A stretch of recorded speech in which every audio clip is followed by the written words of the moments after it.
Pat, this past week, this has been my new hill to die on, has been an endless call from, market makers and market influencers like Andreessen Horowitz and Goldman Sachs and Sequoia. Sequoia published a piece called, AI's $600 billion problem or challenge. A16Z did a version of this over a series of a few blogs. Goldman Sachs basically came out and said there isn't a single application on generative AI that basically delivers any value, more or less. The words, those are paraphrases, but those are the words. And so I've been thinking a lot about it. I wrote an op-ed. I wrote a few tweets that could have been op-eds. We're doing a lot of market assessment right now, market growth. If there is $200 billion in CapEx and we need $600 billion in market impact, how does this work? And so, I've been talking about this kind of these network effects. And basically this 200 billion has all been seen by, the compute, memory, systems, network. And then, of course, there's some power and other elements that have gone into this build out. And then you've seen where's all that spend going. And that's where a lot of red flags, people have been somewhat critical of Google, Microsoft, AWS, this wave of startups. I mentioned CoreWeave, Lambda Labs, and others that are spending a fortune and trying to understand what services are they delivering that people are paying for to justify those huge expense outlays. And then, Pat, really the big part is, we're hearing terms now like, is software dead, or software as we know it is dying? And that's basically all the ISVs saying that Salesforce, UiPath, Workday, ServiceNow, SAP, parts of the Oracle stack, Snowflake, go down that list and say it's kind of is at the end for them. I mean, they've been crushed in the market. So there's been all this excitement and exuberance and enthusiasm about tech's boom. It hasn't been all of tech. It's been like 7 companies. And so a number of companies are being left in the dust, with software being a big part of it. But here's my thesis, Pat. The 600 billion comes from a third network layer that is effectively analyst firms, manufacturing companies, automotive makers, financial services providers, healthcare firms, investment and financial services banks, and they're going to be using apps, Pat. They run custom software and they run Oracle, they run SAP, they run Salesforce, they run a whole boatload of workloads and apps. And guess what? They do a lot of it in the cloud consumption. They do a lot of it in applications, the ones I mentioned. So what we have is an ingestion and then digestion problem. We're ingesting all this, we're digesting all of this, and basically we're looking at a time horizon. And so my ultimate thesis here, Pat, is that there isn't a $600 billion problem. There is a timeline problem. But if you're in the market, the timeline problem is more substantial than if you're in the business, because in the market, you're trying to time a trade. You're getting in, you're getting out. Am I buying high? Am I buying low? When's the growth going to come? When am I going to be able to see it in the numbers? One of my favorite lines from one of my favorite movies was called The Big Short. And he walks into the office and he says, I may be early, but I'm not wrong. And the guy in front of him says, it's the same thing. It's the same thing. So if you're a trader, you are possibly early. Software may be slow to be able to define revenue and then discern between what's growth of revenue and what's commodity, Pat. Like, do AI PCs and phones mean more revenue over the long run, or do people just expect more features? And that's the expectation. Uh-oh, you're on mute again, buddy. The other side of it is with SaaS, it's the same thing, because the whole SaaS concept was it was born on continuous improvement. So when do people pay for generational quality leaps in software? And when is something just supposed to be a baked-in feature that's better? All right, I'll let the topic lie here. Pat, I think if you are a builder, you're very excited and enthused about the future. I think if you're trying to trade this, it's hard to get away from those first network effects, because it's not obvious yet where money is going to be made.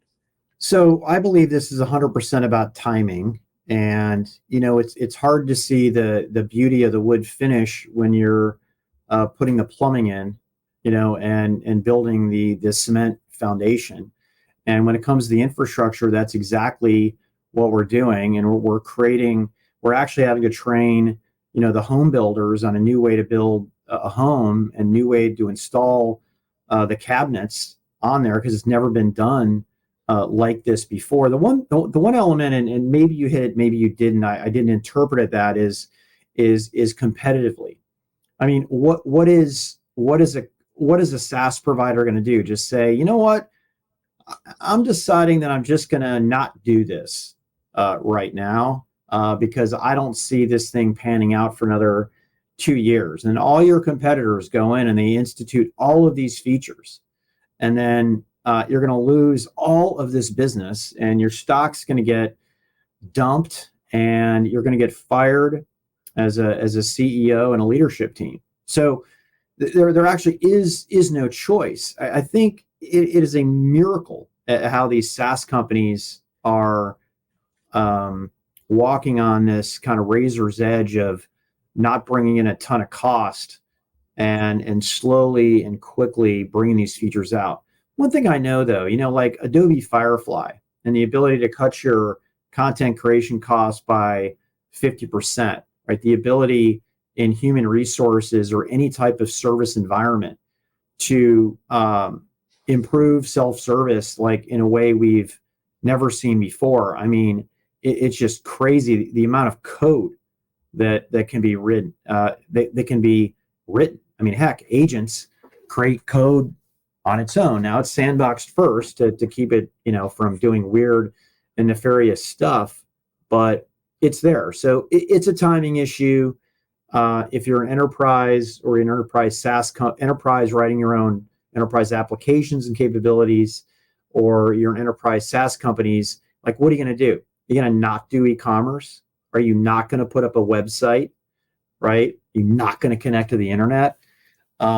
We've had these types of milestones before, and I know I was 10 years into my career when .com boom hit and the bust hit.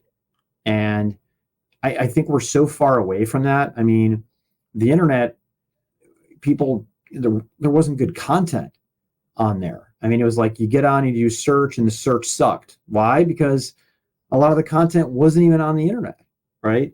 So I think I am actually quite optimistic and quite bullish. I will let the financial bean counters figure out the timing and the affordability, but you don't have a choice if you're an enterprise or an enterprise SaaS company. You got to move. Yeah, you're getting into it. Yeah, and that was kind of what I was saying about what's expected, Pat, or required to stay competitive versus what can you actually incrementally charge more for, is what I was kind of trying to allude to. Is, of course, everybody but Zoom and a couple other companies are paying. It's an extra added feature, Right. And so when will people pay for it, and do they get enough value to justify?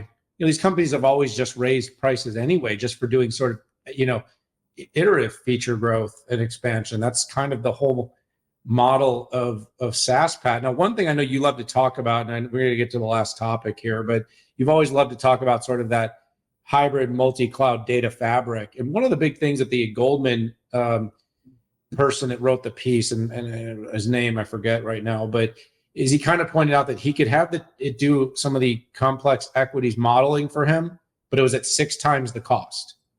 And so what I think a lot of that has to do with is the initial development of a model and training and bringing all the data together on a fabric that can be appreciated by a generative tool is going to be front-loaded expensive. So at 6 times or 8 times, whatever it was.